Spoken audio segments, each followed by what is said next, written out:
think you're starting to see it, in some of the earnings reports from companies that are coming out, where they're actually citing the coronavirus as an issue, and the global economy is very connected at this point, and whether it's supply chains in China affecting earnings or the travel industry, I think you're starting to see it, coming into guidance as people are starting to look toward 2020 earnings. And Kate mentioned, of course, the WHO is going to meet again today, and there's still a lot we don't know. Neither you nor I are physicians, so we don't know a lot either.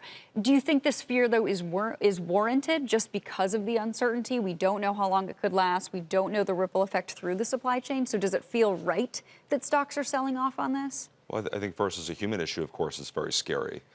And you've had commentary from the Fed, and this could certainly, I think definitely it's too early to tell, but it certainly could, really have a ripple effect throughout the supply chains all over the world. And whether it's at the Apple supply chain or things on the semiconductor side, it really could affect companies. And then the Chinese consumer, most of them are staying home right now.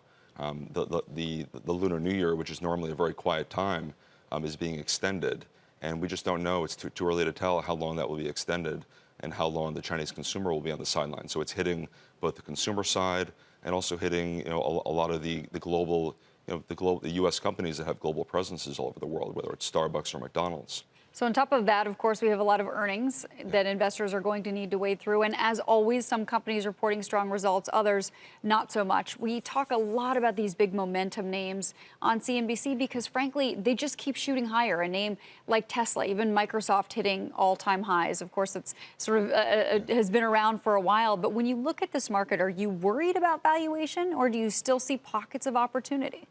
So our firm at Levin Easterly, we're value guys. So we're value investors, and you've had now almost a 13-year run on growth stocks versus value.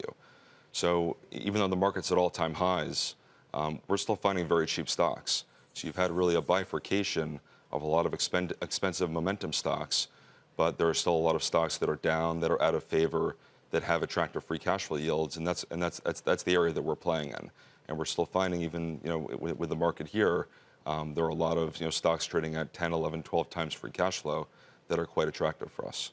So give us some ideas. What kind of names are you looking at specifically? Sure. So one actually that reports today is DuPont. So DuPont, the executive chairman of DuPont, Ed Breen, came out of retirement effectively. He was the CEO of Tyco after Dennis Kozlowski, and he really turned around Tyco, cut costs, and broke the company into 9 different pieces.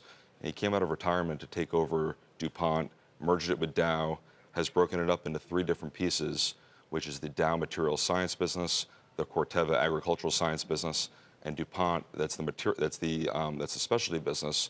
And now he's breaking DuPont into further pieces. And you like this, even though it's down here 30% in a year? Yes. Okay. All right. Yep. And they signed a deal at the end of last year to sell their nutrition and biosciences business for a very high multiple. And we really look at the sum of the parts there, and the rest of the business, with the correction here, is trading below 8 times EBITDA. Wow. And we think it should be much higher. Quickly, just a couple others for us. Sure. Love GM. Yep. Think GM. That you're really not getting credit for the restructuring that's going on there. And then you have the cruise automation business, which is the driverless car and autonomous driving.